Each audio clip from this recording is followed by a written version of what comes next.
Hey guys, तो कैसे हैं आप सभी। जैसा कि हमने लास्ट एपिसोड में देखा, हमारा हीरो जिंग बाई बड़े इजीली मिस xiao की लेते हुए वहीं पर शांत करवा देता है। तो जिंग बाई की हरकत को देखकर वहाँ मौजूद सभी के सभी लोग जिंग बाई के ऊपर लिटरली का गुस्सा हो जाते हैं और गुस्से में आकर बिना देरी के ही जिंग बाई को घूरना शुरू कर देते हैं, जिसकी वजह से जिंग बाई को भी भर भर के इरिटेटिंग पॉइंट मिलने लग जाते हैं। तो अपने ऊपर इन पॉइंट्स की बरसात को देखकर जिंग बाई लिटरली का गुस्सा हो जाता है, मगर जिंग बाई का जिगरी दुश्मन Chang Sao literally Jing Bai के ऊपर का गुस्सा हो जाता है। गुस्से में आकर बिना देरी के जिंग बाई से कहता है कि जिंग बाई, आखिरकार तुम्हारी हिम्मत भी कैसे हुई मिस xiao को ह्यूमिलेट भी करने की भी, यह कह करो बिना देरी के ही अपने सभी सर्वेंट्स को ऑर्डर देते हुए जिंग बाई पर अटैक करने को कह देता है। और जिंग बाई पर अटैक करवाते हुए बिना देरी के उनसे कहता है कि सोल्जर, तुम लोग बिना देरी के से बंदी बनाकर इससे मिस xiao से माफी मंगवाओ। तो चैन साओ की वाली बात सुनकर उस सभी सोल्जर भी बिना देरी के जिंग बाई पर अटैक करने को आगे बढ़ जाते हैं। तो उन सभी सोल्जर को जिंग बाई की तरफ बढ़ता हुआ देखकर जिंग बाई के सर्वेंट बिना देरी के उसके सामने आते उसे प्रोटेक्ट करने लग जाते हैं और वो उसे प्रोटेक्ट करते उससे कहते हैं कि young master Jing Bai, please आप यहाँ से तुरंत ही निकल जाएं। सर्वेंट्स की वाली बात सुनकर हमारा हीरो जिंग बाई भी बिना देरी के स्टाइल मारते उनसे कहता है कि सर्वेंट, मुझे तुम्हारी कोई जरूरत नहीं है और वैसे ही मैं तो यहाँ पर इनके ऊपर अपनी न्यू स्किल्स को ट्राई करना चाहता हूँ। यह कहकर जिंग बाई बड़े कोनिक अंदाज के साथ बाहर की तरफ आते हुए बिना देरी के अपने मार्शल आर्ट स्किल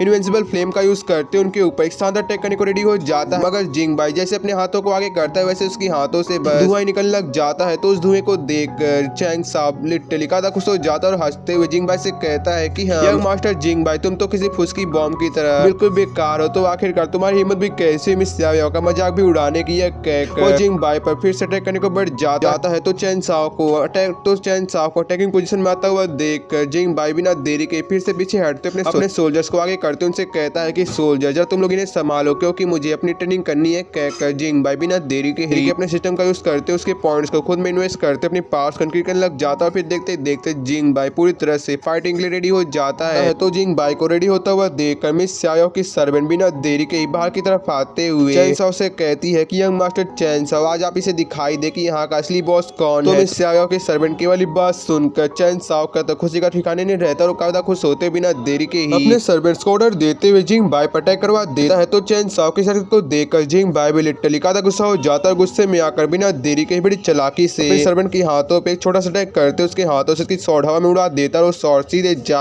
जाकर चैन साओ के ऊपर गिरने वाली होती है। मगर चैन साओ का सर्वेंट बड़ी स्पीड के साथ सामने आते हुए शॉट को रिफ्लेक्ट करते हुए चैन साओ को शॉट से बचा लेता है। मगर चैन साओ जिंग बाई की शर्त की वजह से लिटरली का गुस्सा हो जाता है। गुस्से में आकर जिंग बाई से कहता है कि जिंग बाई, आखिरकार तुम्हारी हिम्मत भी कैसे हुई मुझे ऑफेंड भी करने की भी चैन साओ ये सब कह रहा होता है। मगर जिंग बाई उसकी वाली बात सुनकर उससे कहता है कि हम बदर चैन साओ, आखिरकार मैंने किया ही क्या और वैसे भी इसकी शॉट तो अपने आप ही उड़ के आपके पास गिरी थी, तो आखिरकार से मेरी गलती क्या है। जिंग बाई चैन साओ से सब कह रहा होता है कि तभी चैन साओ बिना देरी के अपने सर्वेंट्स को ऑर्डर देते हुए जिंग बाई के ऊपर जबरदस्त अटैक करवा देता है। मगर जिंग बाई के सर्वेंट बिना देरी के सामने की तरफ आते हुए चैन साओ के सर्वेंट के अटैक को काउंटर करने लग जाते हैं। फिर देखते ही देखते उन दोनों के बीच वहां पर एक घमासान पार्टी स्टार्ट हो जाते हैं, जिसमें कि चैन साओ के सर्वेंट लगातार जिंग बाई के अटैक किए जा रहे होते हैं। मगर जिंग बाई के सर्वेंट लगातार उनके सभी के सभी अटैक को काउंटर करते हुए उन्हें डिफीट करने की पूरी कोशिश करने लग जाते हैं। मगर इस बात का फायदा उठाते हुए एक दूसरा सर्वेंट बड़ी स्पीड के साथ जिंग बाई के ऊपर एक शानदार स्नीक अटैक कर देता है। मगर हमारा हीरो जिंग बाई बड़ी स्पीड के साथ डॉज करते हुए बिना देरी के अपने पैरों की मदद से उसे नीचे गिरा देता है। उसे नीचे गिराकर उससे कहता है कि ब्रदर, आखिरकार तुम मुझे वो क्यों कर रहे हो और कहीं ऐसा तो नहीं है ना कि तुम्हें मुझसे कुछ चाहिए, और तुम्हें चाहिए तो ठीक है। यह कहकर जिंग बाई बिना देरी के ही उसे दौलत मारते उसे चांद की सर करवा देता है। उसे चांद की सर करवा रहा होता है कि तभी हम चैन साओ को देखते हैं जो कि अपने सोल्जर की हालत को देखकर लिटरली का गुस्सा हो जाता है। गुस्से के साथ बिना देरी के ही अपनी पावर्स को लिस्ट करते हुए जिंग बाई को धमकी देने लग जाता है। मगर जिंग बाई बड़ी स्पीड के साथ उसके पास आते हुए सीधे उसका कॉलर पकड़ते उसे ऊपर की तरफ उठा लेता है। तो जिंग बाई की हरकत को देखकर चैन साओ शौक रह जाता है कि तभी मिस xiao बीच में आते उन सभी को वहीं पर रोक देते और रोकते उनसे कहती है कि ब्रदर्स, तुम लोग यहीं पर रुक जाओ क्योंकि यहाँ पर तुम दोनों के फाइट की वजह से काफी ज्यादा नुकसान हो रहा है और अगर यहाँ पर कुछ ज्यादा नुकसान होगा तो उसका खामियाजा तुम लोग को भुगतना पड़ेगा। तो मिस xiao की वाली बात सुन सभी के सभी लोग वहीं पर रुक जाते हैं। इसके बाद हम जिंग बाई को देखते हैं जो कि चैन साओ का कॉलर छोड़ते उससे कहता है कि हाँ मिस xiao, मैं तो बस यहाँ पर पोएट्री सुनने आया था ना कि पोएट्री सुनाने, आखिरकार तुम लोग मुझ पर इस तरह से गुस्सा क्यों हो रहे हो। यह कहकर जिंग बाई साइड में हट जाता है। तो जिंग बाई की वाली बात सुनकर चैन साओ बिना देरी के उससे कहता है कि हम ब्रदर, क्या मेरे कानों ने सही सुना है? क्या तुमने अभी भी कहा कि तुम यहाँ पर पोएट्री सुनने आए थे ना कि हम सुनाने? तो आखिरकार सुनाने, मगर जब तुम मुझे ये तो बताओ, आखिरकार तुम्हें तो पोएट्री का भी नहीं पता है, तो आखिरकार तुम यहाँ पर पोएट्री किस लिए सुनने आए थे? चैन साओ की वाली